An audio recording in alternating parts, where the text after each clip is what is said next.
আমি বিনি। আজ আকাশটির দিকে এক ঝলক তাকালেই মনে হচ্ছে না পুজোটি আর এক্কেবারে দেরি নেই। সেই পেঁজা তুলোর মতন আকাশটিতে মেঘগুলো ছড়িয়ে রয়েছে। এই যে গন্তব্যস্থলে যাওয়ার জন্য আমার ট্রেনটিও এইদিকে চলে এসেছে। একটি পেয়ারা কি কিনেছিলাম আপনাদের সাথে শেয়ার করতে গিয়ে একটি টুকরো গেল তা সিটের নিচে পড়ে। যাই হোক, টুকটুক করতে করতে তো আমি রানাঘাট স্টেশনে পৌঁছে গেছি। এই এক্সেলেটরে উঠতে না আমার বেশ মজা লাগে। নিত্য নতুন নয়, অনেকটি পুরনো হয়ে গেছে। আমি উঠতে গিয়ে দেখি একটি ঠাম্মি খুব ভয় পাচ্ছিল, তাই তার হাতটি ধরে একেবারে উঠিয়ে দিয়েছি। এই দেখুন, দুজনে একই সাথে উঠেছি। লাস্টে নেমে ঠাম্মিকে ভালো করে সাহসটি জুগিয়ে দিয়েছি। ঠাম্মি যেহেতু বয়স্ক মানুষ, সেও কিন্তু আমাকে একটু আশীর্বাদ করে দিয়েছে। দেখুন না একবার, আকাশটি দেখতে আজ কি সুন্দর নয় অমায়িক লাগছে। আমার মনটি তো প্রায় আকাশের দিকে হাঁ করে তাকিয়ে থাকতে সারাদিন চাইছিল। অবশেষে পৌঁছে গেছি। অনেকটি দিন বাদে আবারও চলে এসেছি মাদ্রাসাতে।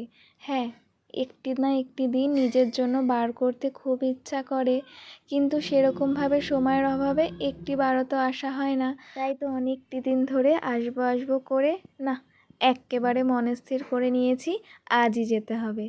তাই তো চলে এসেছি মাদ্রাসাতে একটু নিজের জন্য সময়টি বার করতে। যখন প্রথমটি বার এসেছিলাম আমার বান্ধবীর হাত ধরে, তখন থেকেই এই রেস্টুরেন্টটি এক্কেবারে আমার মনটি ছুঁয়ে নিয়েছে। শুধু এটি রেস্টুরেন্ট নয়, যেমন একটু ঘোরার জায়গা আছে, নিরিবিলি এবং অনেকটি সময় এখানে কাটানো যায়। জানি সে হয়তো এখন আমার ভিডিওটি দেখছে। বান্ধবী, তোকে বলা হয়নি, নেক্সট বার আসলে অবশ্যই বলার চেষ্টাটি করব। এই যে কি নেব এখানে সিলেকশন করে নিচ্ছি।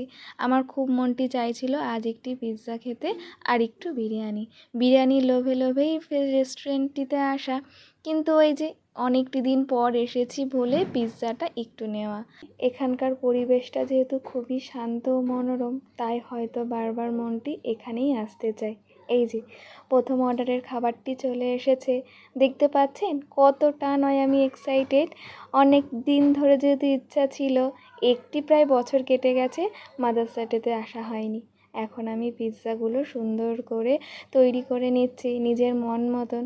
আর জানেন তো, ওই যে রোবট দ্বারা যে খাবারটি আসলো না, ওটি আমি তো ফোনে অনেকটি বার দেখেছি, কিন্তু সেইভাবে সামনাসামনি এই বছরটিতে আমার চোখে পড়া হলো।